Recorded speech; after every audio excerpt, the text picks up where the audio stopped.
하나님 말씀 함께 나누겠습니다. 오늘 2023년 총정리예요. 앞에 화면 잠깐 다시. 네, 이런 교회를 아마 본 적이 없으실 것 같은데 이게 제 목회 방침입니다. 1년 동안 배운 말씀을 총정리하는 그런 특이한, 앞으로도 매번마다 12월 마지막 주는 이렇게 될 거고, 큰 이변 없으면 제목은 이게 되지 않을까. 1년에 한 번은 교회의 설립 목적을 되짚어보고 떠올려보고 그런 것이 옳지 않을까라는 생각을 하면서요. 아마 내년도는 2024 총정리 우리는 주의 종입니다. 본문은 아마 똑같을 것 같고, 모르죠. 또 어떻게 마음이 바뀔지는. 근데 큰 이변 없으면 또 이렇게 가야지 않을까 싶습니다. 우리 교회를 하나님이 세우실 때에 주셨던 말씀이 이사야 42장 1절부터 7절의 말씀이지 않습니까? 그 중에 1절만 우리 딱 읽고 2023년 전체 총정리. 그러니까 벌써 이 긴장을 하셨어요. 길다.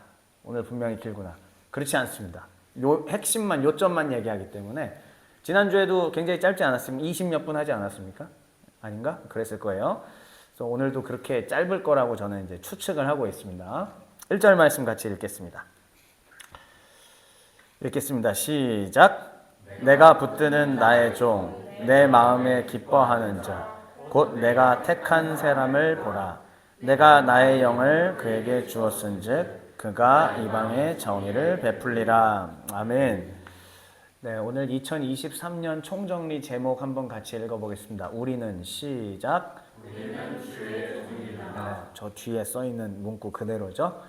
교회를 설립할 때에 하나님이 주셨던 우리의 메시지이고, 또 이것이 종의 교회만의 메시지가 아니라 우리 21세기의 한국의 시대를 이끌어갈 수 있는, 또 성도들에게 각인이 될 수 있는 DNA가 되기를 바라는 그런 겁니다. 계속 말씀드리지만은 돌아가신 오카는 목사님께서 제자 훈련이라는 것을 한국의 교회 가운데 이식하시고, 그 이후로부터 많은 교회들이 제자 삼고 제자 삼는 교회라든지 제자가 되자라든지 이렇게 이제 되지 않았습니까?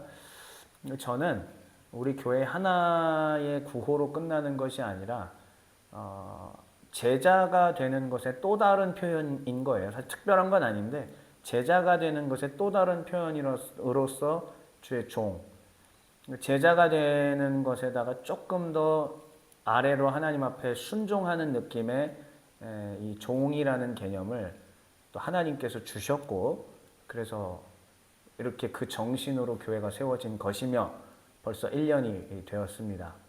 내일이 딱 1주년이지 않습니까? 저희가 1월 1일에 세웠으니까. 그런데 이제 이것이 우리 교회 여러분들 성도님들이 먼저 종된 것으로 살아내야 하고, 저도 마찬가지고요. 성경이 말하고 있는 가장 근원적인 부름인 종의 정신대로 살아내고, 그 이후에 이것들이 서서히 이 땅 가운데 조금씩 퍼져나가는 그날을 꿈꿉니다. 우리가 똑바로 제대로 주의 제자로 주의 종으로 설 때 그런 일이 있을 거라고 생각을 합니다. 자, 그렇다면은 다시 말씀드리지만은 이렇게 보통 하는 교회를 거의 본 적이 없으신데, 저희가 이게 가능한 이유는 무엇이냐면 설교, 주일 설교가 그때그때 이렇게 이루어지는 게 아니라 매일 성경이라고 하는 우리의 텍스트북이 있죠. 성서 유니온에서 나온 큐티 책인 매일 성경이 있고, 거기에 맞게 강론을 하고 있기 때문에 그 흐름 속에서 우리는 주제가 분명히 잡힐 수가 있는 것이고, 그렇기 때문에 총정리라는 게 가능하게 된 것입니다. 그래서 매년마다 이런 식으로 제가 할 계획을 갖고 있다는 말씀을 다시 한번 드리면서, 자, 그렇다면 이제 우리 한 해 동안 2023년 무엇을 배웠는지 이제 화면을 보면서 확인을 해보겠습니다. 아니요, 화면을 보기 전에 오늘은 질문 좀 하죠. 자, 우리의 2023년 시리즈들 기억나는 걸 다 말해보세요. 오케이, 종의 정신. 아니, 너무 커. 그러니까 종의 정신 안에도 조금 더 디테일한 거 있었잖아요. 그냥 조금 더 디테일하게 생각나는 거 좀 시리즈들. 네? 그게 소 시리즈 제목은 아니었던 것 같지만 그런 내용이 있었겠죠? 네네, 또? 찬양을 네. 이 개인의 그거에, 지금 바울의 교회론의 개인, 거룩한 개인 부분이에요. 지금 그 얘기하시는 게. 또 생각나시는 것들 다. 네? 한 몸. 네. 그거는 개인 시리즈가 끝나고, 그렇지, 그렇죠. 잘 배웠네요. 요게 기억난다라는 것 자체가 벌써. 이게 여름 때 이야기인데. 오케이, 여지를 두었다. 열왕기 때. 여지를 뒀다 치자. 네네, 그렇죠. 그거는 또 이제 욥기 이야기네요. 너무 최근 거라서 탈락. 네. 우리 정진욱 성도님, 뭐 생각나는 거 없습니까? 다음은 한소연 시킬 거예요. 네. 생각나는, 오케이, 몰라요. 예, 또. 팔복 자체를 다루진 않았지만, 종의 정신 가운데 천국은 무엇인가 소 시리즈가 있었죠. 그 천국은 무엇인가 소 시리즈 때 제가 팔복 관련된 얘기들을 표를 보여드리면서 했었습니다. 눈이 갑자기 돌아가요. 뭐가 더 떠오르시는 것 같은데 얘기하세요. 네. 아니에요? 네. 이쯤 하죠. 그러면은 이제 화면으로 보여드리겠습니다. 우리는 1월부터 8월까지 하나님께서 우리 교회를 세우신 근본 정신에 대해서 성경 전체를 총망라해서 쭉 종의 정신이라는 하나의 키워드로 살폈습니다. 기억나실까 모르겠어요. 제일 처음에 성경의 논지가 뭔지 얘기를 했고요. 지금은 답 안 하셔도 돼요. 왜냐면 요대로 다시 제가 설명을 하나하나씩 간단하게 할 거니까 일단 표부터 잠깐 간단하게 보고, 두 번째로는 종의 인생이라고 이름을 줬는데 요게 누구 다뤘던 건지 기억나세요? 여호와의 종들, 모세부터 시작해서 중간에 뭐 성전 직무자도 나왔고 마지막에 이스라엘, 그 예수님까지. 그래서 하나님이 보내셨던 종들이 무엇인가에 대해서 살폈던 게 이제 종의 인생. 저것도 꽤 오래 했죠. 그 다음에 예수님께서 이 땅 가운데 오셔서 선포하시고 이루셨던 것 뭐였죠?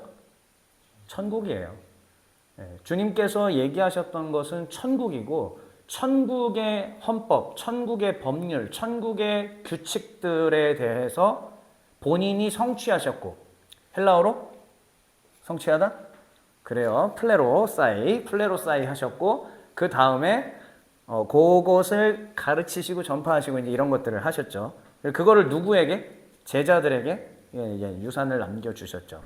그리고 성령의 이해 부분은 무엇이었냐면은 예수님께서 이 땅 가운데 오셨을 때 그분이 누구였냐? 그분은 뭐 때문에 오셨느냐? 이 부분을 다루기 위해서 성령 부분을 얘기를 했었던 겁니다. 예수님께서는 구약에 예언된 대로 성령을 받으셨죠. 그리고 성령을 받은 그 사람을 가리켜서 우리는 세 글자로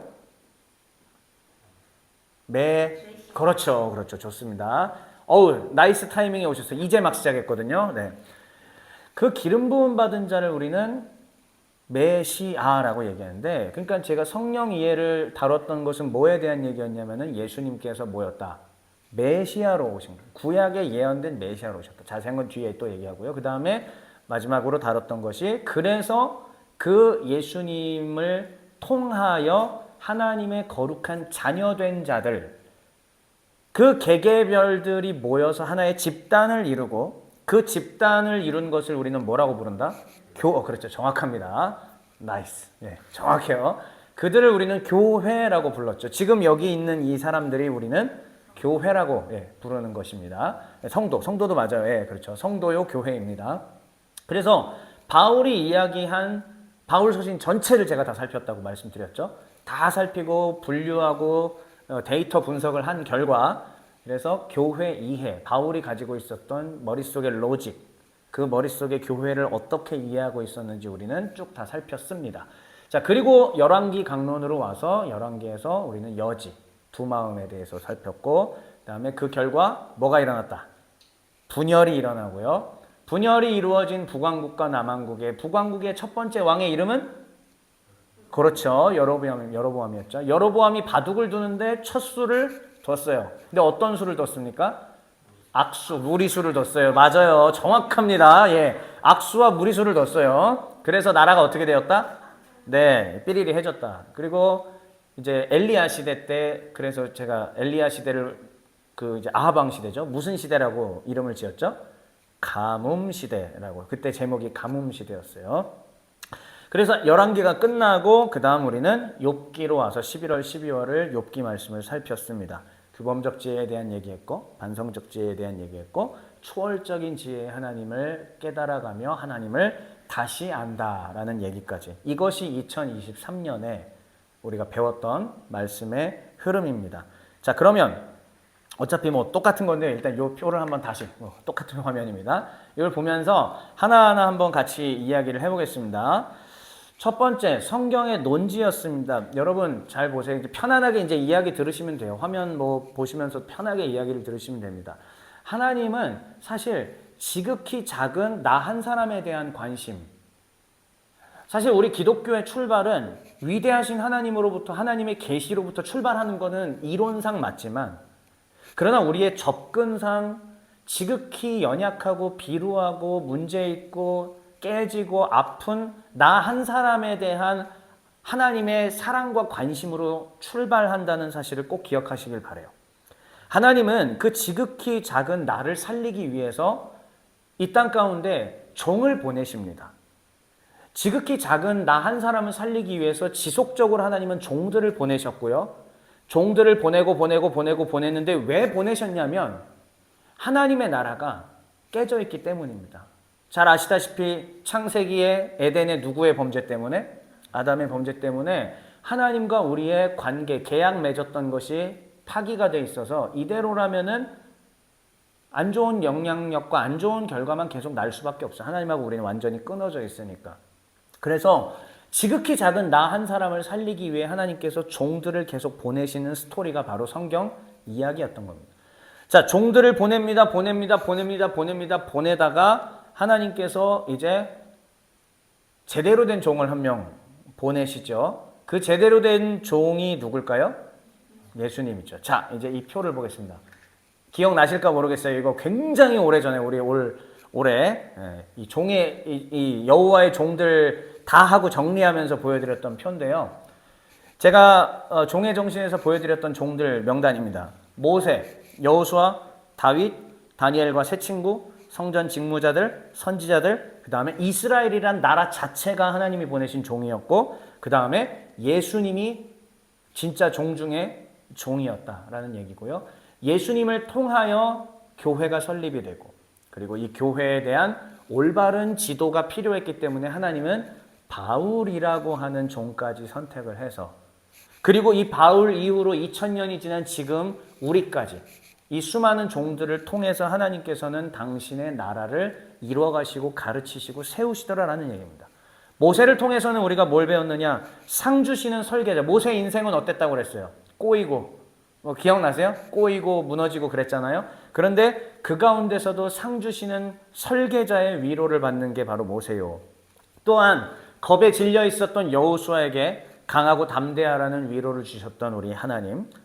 다윗은 무엇입니까? 다윗은 곧 목자의 표상 그 자체였지 않습니까? 다윗을 통해서 친히 목자가 되주시는 하나님을 우리는 보고 배울 수 있었습니다. 또한 다니엘과 세 친구들은 자기 종의 목숨 건 순종에 기적으로 보답하시는 하나님의 위로를 그 가운데서 볼 수 있었습니다. 성전의 직무자들은 또 어땠습니까? 사명자들에게는 지식이 주어졌어요. 무슨 지식인가? 하나님을 조금 더 깊이 알 수 있었던 지식이죠. 아무래도 제사장들이라든지 성전에서 일을 했던 사람은 일반 백성보다는 조금 더 많이 알지 않겠습니까? 그런데 하나님을 알기 때문에 더 많이 알기 때문에 여호와의 종은 어떻게 살아야 한다? 성결할 수밖에 없다라는 것도 우리가 배웠습니다. 그리고 선지자들을 하나님이 보내서 본격적으로 책망하시죠. 돌아와라. 정신 차려라. 이게 여호와의 뜻이다. 이게 하나님의 뜻이다라고 계속적으로 말씀해 주십니다. 그러다가 하나님께서는 이제 이 모든 것들을 둘러싼 이스라엘이라는 나라를 우리 가운데 주시면서 하나님은 이 이스라엘을 통해서 무엇을? 에덴에서의 그 나라가 망하지 않았다. 에덴에서의 그 나라가 아직은 끝나지 않았다라는 것을 이스라엘이라는 국가 설립을 통해서 가르쳐 주셨던 것입니다. 그러나 이스라엘이 아무리 세워져 봤자 죄의 문제가 해결되지 않으면 하나님의 에덴에서의 그 아름다웠던 나라는 회복이 될 수가 없는 거예요. 다시요. 아무리 이스라엘이라고 하는 인간 왕국이 세워져 봤자 죄의 문제가 해결되지 않고서는 하나님 나라가 회복될 수 없었던 것입니다. 그래서 하나님은 죄사함을 허락하시기 위해서 마침내 자기의 아들을 보내셨으니 그 아들이 누구다? 예수님이셨던 겁니다. 그래서 제가 그때 벌써 수개월 전이죠. 이런 비유를 들었죠. 포도원 주인의 비유. 되게 자주 얘기하지 않았습니까? 포도원 주인은 누구입니까? 하나님이시고요. 포도원 주인이 포도원을 만들고 포도를 거두기 위해서 농부들을 보냈습니다. 자, 이제 1년이 지나서 소출을 거둬들인 것을 거둬들이고 그 포도를 사람들과 나누기 위해서 주인이 준비를 했어요. 종들을 보냈지만 농부가 어떻게 했죠? 종들을? 네, 죽이잖아요. 계속 죽이니까 어떻게 했습니까? 아들을 보내면 존대하리라. 바로 그래서 아들을 보냈는데 어떻게 됐죠? 아들도 죽였죠. 그래서 어떻게 했습니까? 다리 몽댕이를 가만 놔두지 않겠다고 다 처리를 하셨죠. 이게 비유지 않았습니까? 사실 농부도 하나님의 종들이었고요. 또한 농부에게 세를 받기 위해 보냈던 종들도 종이었고 아들도 종이었습니다. 이 포도원 주인의 비유는 바로 하나님 나라가 회복되는 성경의 논지 그리고 여호와의 종들에 대한 이야기가 그 안에 들어 있었던 것입니다. 자, 그 다음 이제 다시 표로 봐서 지금까지 우리는 종의 인생까지 얘기를 한 거고요. 이제 아들이 왔습니다. 아들이 와서 하신 일이 무엇이었냐면은 천국을 선언한 것이었습니다. 그래서 세 번째 천국이라는 이 얘기였죠. 아들이 하셨던 일은 천국이 왔다. 천국이 이미 시작되었다라는 선언입니다. 자, 유대인들이 제가 지난주에 이위일체 이런 얘기하면서 예수님이 탄생하시기 100년, 200년 전 어간의 유대인들이 가지고 있었던 믿음에 대한 얘기를 좀 했지 않습니까? 그들은 메시아가 올 거를 믿고 있었는데 메시아가 와서 새로운 나라가 시작되면은 어떤 현상이 있을 거라고 확신했냐면 뭐였죠? 혹시 알고 계신가? 네? 자신 있게 얘기하세요. 틀려도 확실하게 자신 있게. 로마 아니에요? 네? 한 자리. 그것도 아닙니다. 마왕이라뇨? 이게 무슨 말이에요? 마왕이라뇨 지금? 예? 예, 재밌었어요. 자, 여러분, 유대인들이 그 당시에 갖고 있었던 메시아가 오시면 일어날 일, 새로운 세상이 열리면 일어날 일은 확실한 증거가 이거예요. 하나는 귀신이 떠나감. 귀신이 떠나가는 현상이 나타나면 이제 메시아가 온 거로 받아들이는 거고, 또 하나 질병이 떠나가는 거예요. 그러니까 예수님께서 오셨을 때에 산상수훈에서 말씀을 선포하시고 곧바로 뭐 하셨죠? 병 고치고 귀신 떠나갔죠. 그게 메시아로서 확고한 증거를 드러내시는 거예요. 자, 그렇게 해서 내가 온 것은 이제 메시아 왕국이 왔다. 하나님의 때가 드디어 왔다. 회복시키러 내가 왔다. 귀신과 질병이 떠나갔죠. 그 다음에 예수님께서 산 위에서 산상수훈을 통해 뭘 하셨어요? 모세의 율법이 부족했다. 모세의 율법도 완전한 건 아니라 형태는 갖췄지만 그 근본 정신까지 다 충만하게 차 있진 않은 법이었다. 그리고 이걸 누가 성취하겠다? 내가. 왜? 하나님의 아들로 메시아로 왔으니까 내가 이걸 다 최종 성취하겠다. 그래서 예수님께서 하셨던 게 뭡니까? 모세의 율법을 완성시켜서 새 율법을 이 땅 가운데 제시한 것이죠. 이 새 율법이 천국의 헌법이 되는 거예요.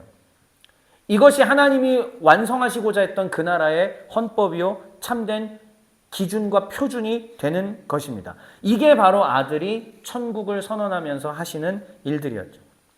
그래서 이 예수님과 연합된 자들에게는 어떤 축복이 일어나냐? 먼저는 의에 줄이고 목이 마른 자들만 주님께 올 수 있습니다. 안 그러면 주님께 못 와요. 여러분 인생 살면서 여러 고난과 아픔 찾아오죠. 여러 힘든 일 찾아오죠. 사실은 정말 괴롭고 힘든 것이지만은 때로는 축복으로 받아들이시기를 바라요. 왜냐? 그래야 의에 줄이고 목이 말라 하나님께 살려달라고 오기 때문입니다. 그러니까는 평탄하게 살아가는 것도 축복이고 행복일 수 있지만 주님과의 연합이 이루어지지 않은 상태에서 평탄과 이런 삶은 축복이 아니에요. 먼저는 하나님 앞에 무릎 꿇을 수 있는 그 고난이 찾아오는 것. 하나님 앞에 살려달라고 나 의에 줄이고 목이 말라요. 하나님 절대 의존 상태가 되는 것이 먼저는 가장 큰 축복이에요. 그래야 주님께 나아가고 회개하고 예수와 연합돼서 하나님과 연합되는 은혜가 임하기 때문인 것입니다.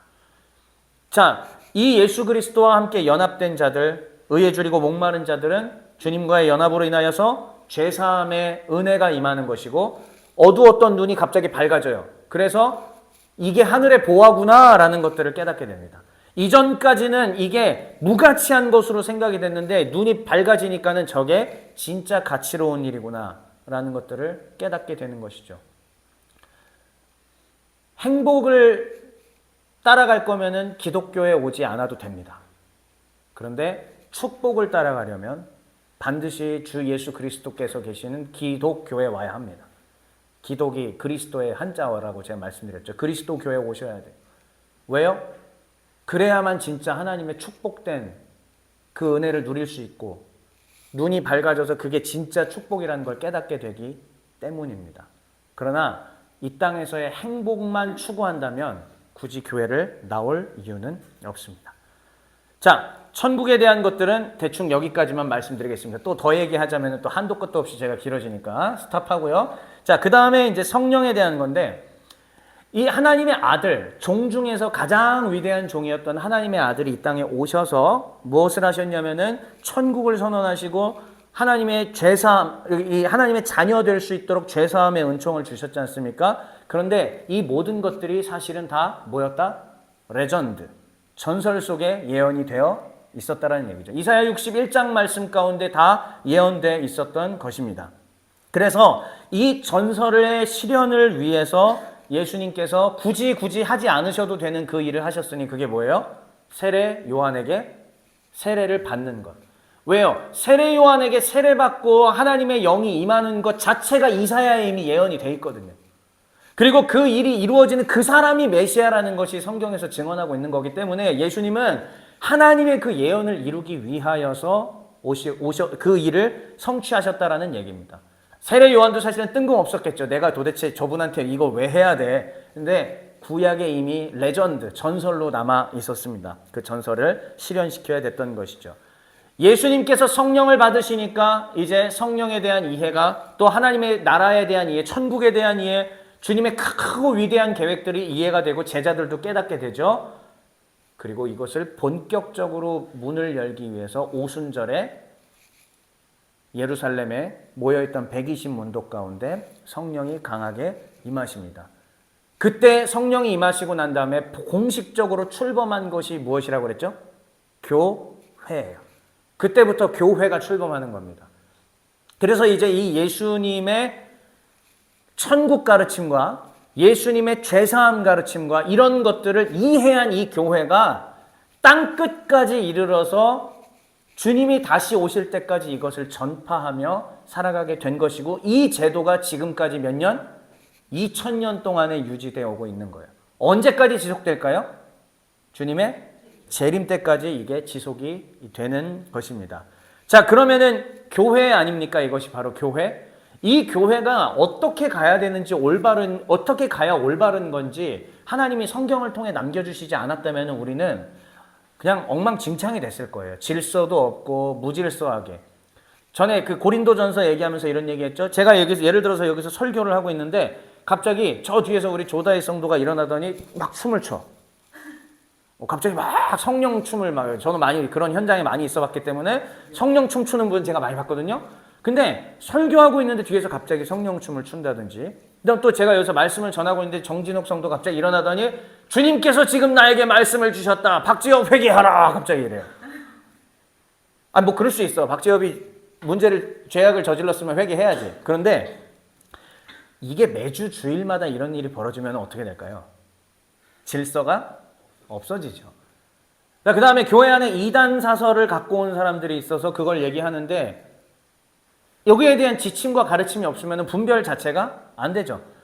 교회는 2000년 동안 지속될 수가 없었을 거예요. 당연히 교회는 2000년 동안 절대로 지속이 안 됐을 겁니다.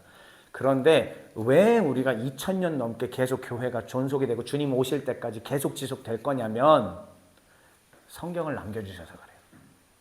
표준을 주셨어요. 규칙과 질서를 다 남겨주셨습니다. 이거를 누구 손에 맡겼다?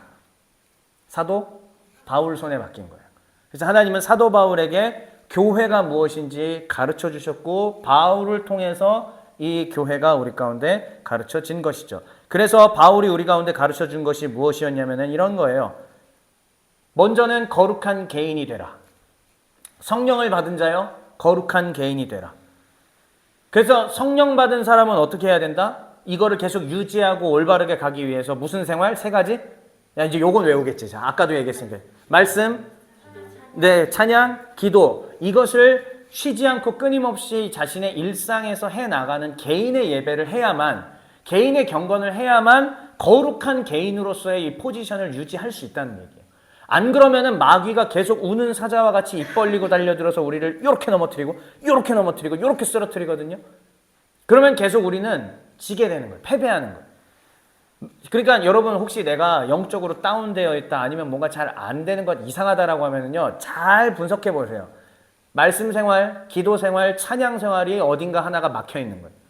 동맥이 막히면 동맥 경화가 오고 뇌가 막히면 갑니다.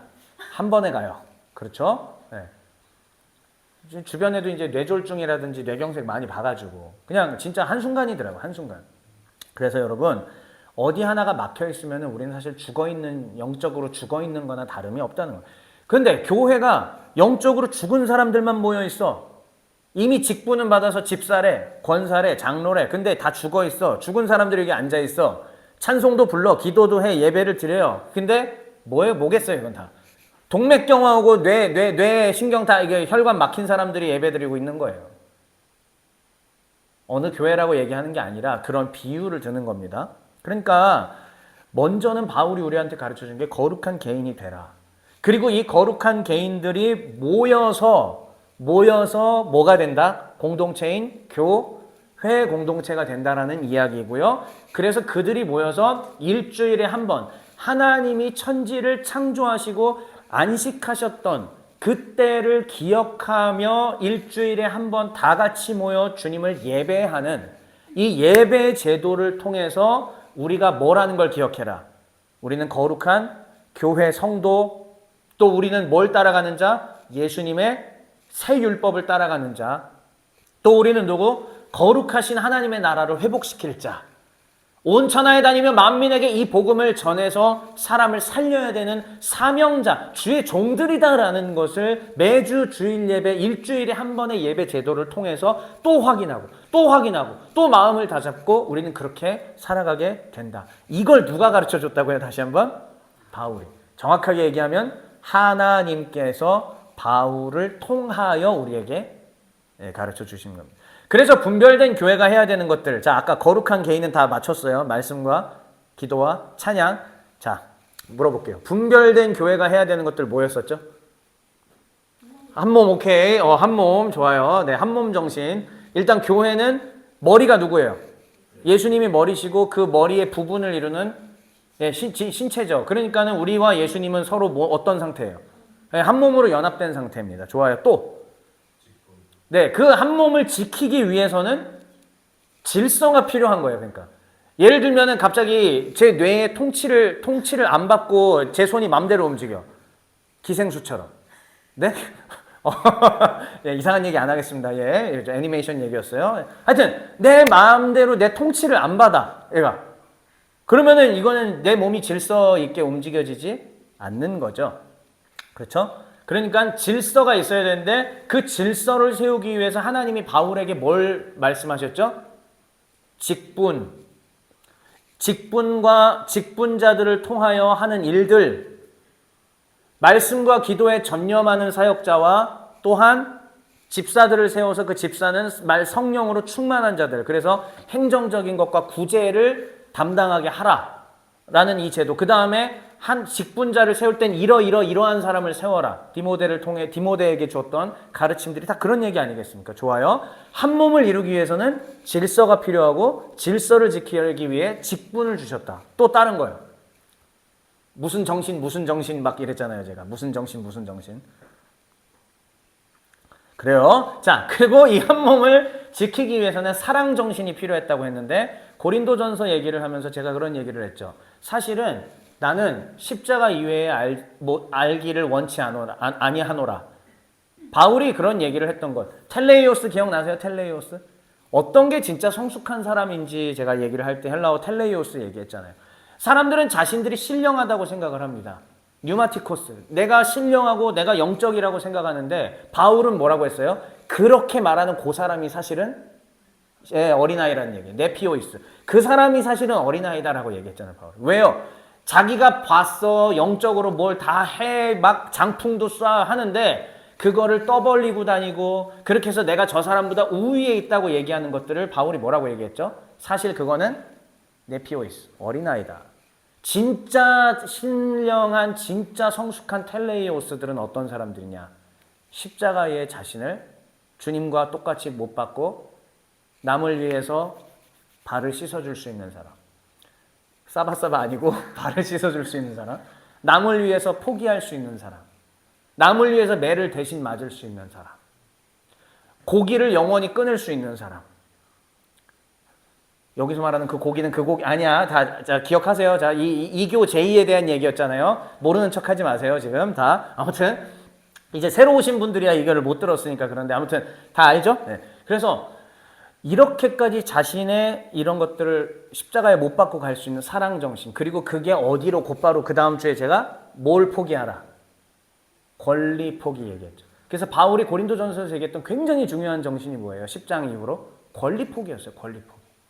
진짜 신령한 사람은 장풍을 쏘는 사람이 아니라 권리를 포기할 수 있는 사람.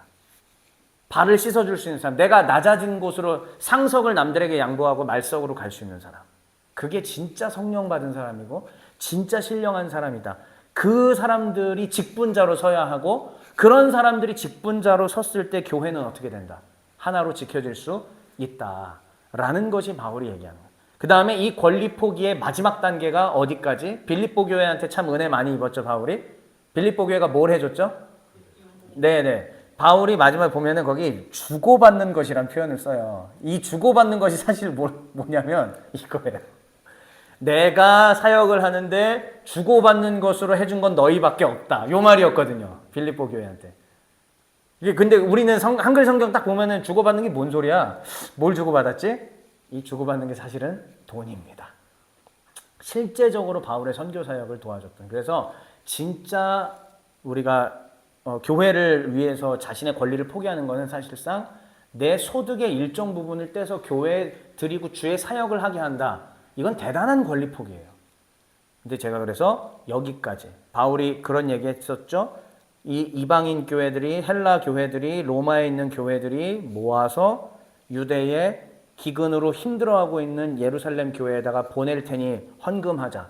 다 가난하거든. 다 먹고 살기 힘들거든. 근데도 이거를 했어요, 애들이. 넘치게 해서 지금 예루살렘에 대기근이 와서 굶어 죽어가고 있는 성도들을 위해서 헌금을 했고, 그래서 이방 지역 교회와 유대 지역 교회가 서로 장벽이 허물어지는, 뭐 실제로 완전히 허물어지지는 않았지만 어쨌든 허물어지는 그러한 은혜까지. 이게 갈라디아서에서 얘기했던 벽이 허물어지는 그런 은혜예요. 바울이 얘기한 게 사실 이런 거. 이게 교회됨이고 이것이 진짜 우리의 갈 길이다. 자, 그런데 그렇게 교회된 우리지만 때로는 마귀의 유혹에 빠져서 열왕기로 넘어왔어요. 우리는 여지를 남기게 됩니다.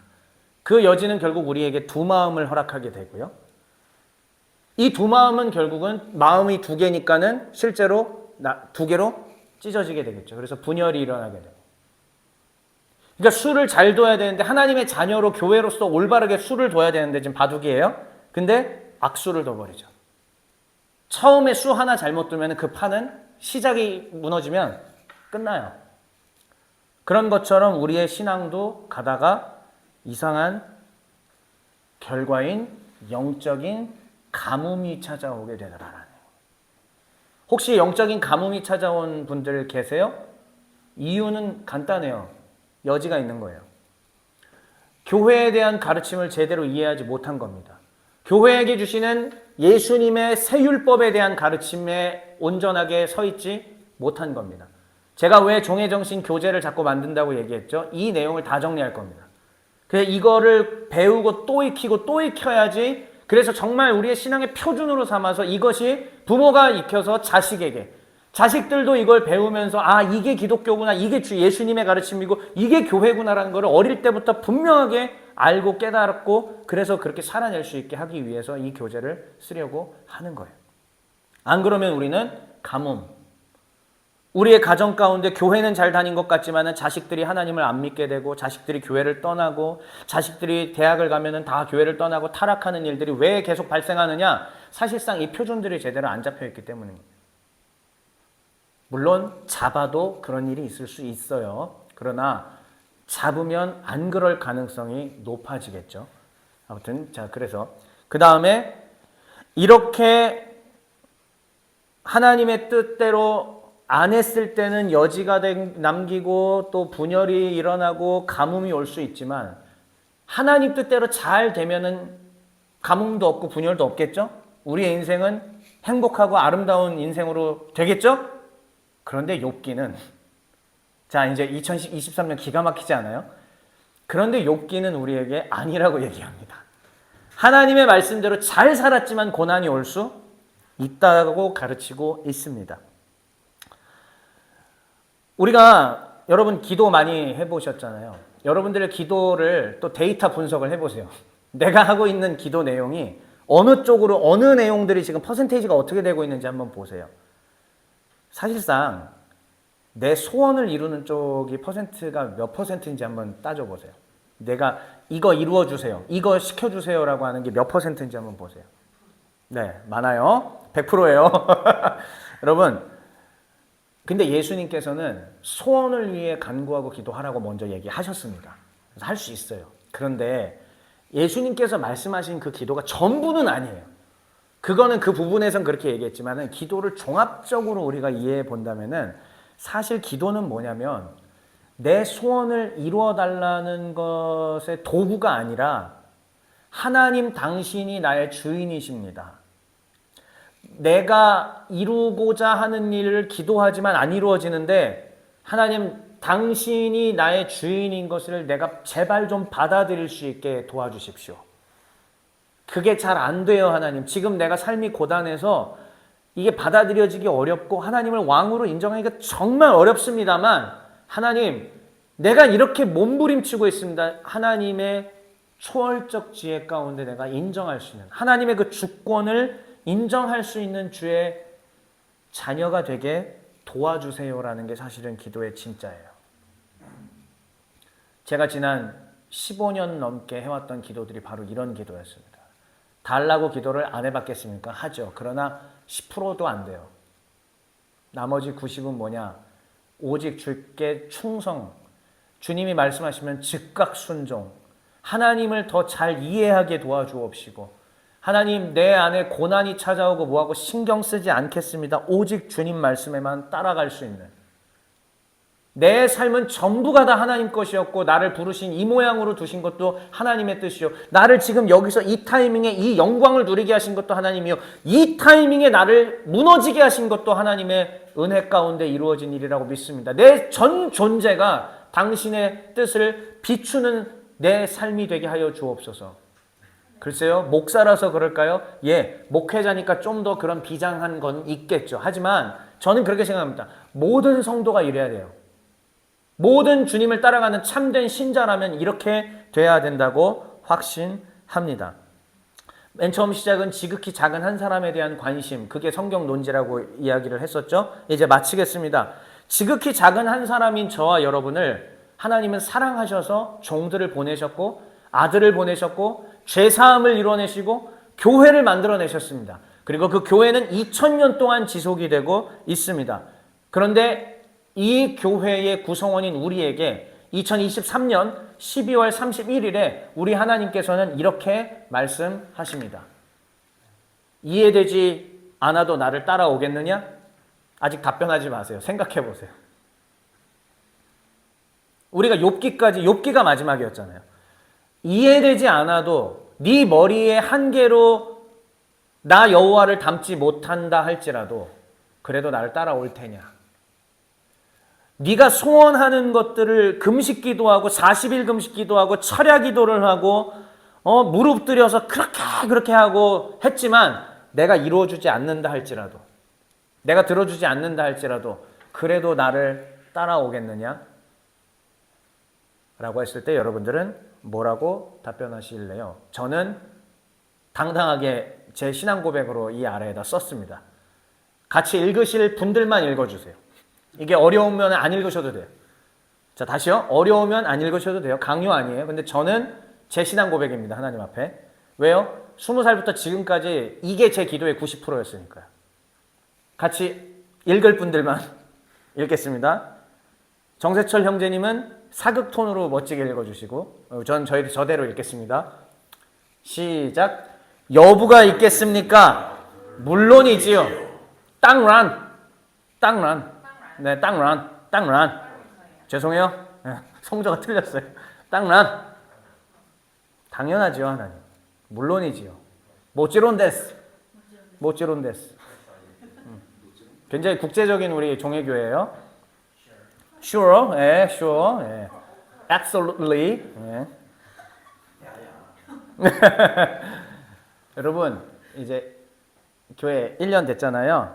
1년간 참 고생 많으셨어요. 교회 설립부터 지금까지 1년간 고생 많으셨습니다. 1년 동안 하나님이 종의 정신과 열왕기와 욥기까지 성서 유니온 분들이 사실 배치한 거긴 하지만 저는 하나님이 다 인도하셨다고 믿습니다. 이 메시지가 또 계시되는 것은 교회마다 하나님이 또 주시는 거기 때문에 저는 하나님께서 우리에게 분명히 이 말씀을 주셨다고 믿고 저도 이해 안 되고 해결이 안 되는 부분이 많아요. 그런데 또 이 말씀을 준비하면서 들려오는 당신의 음성에 그냥 순종하기로 결정을 했습니다. 바라옵기는 모두가 하나님께 순종하는 주의 종이 되시기를 주의 이름으로 축원합니다. 아멘.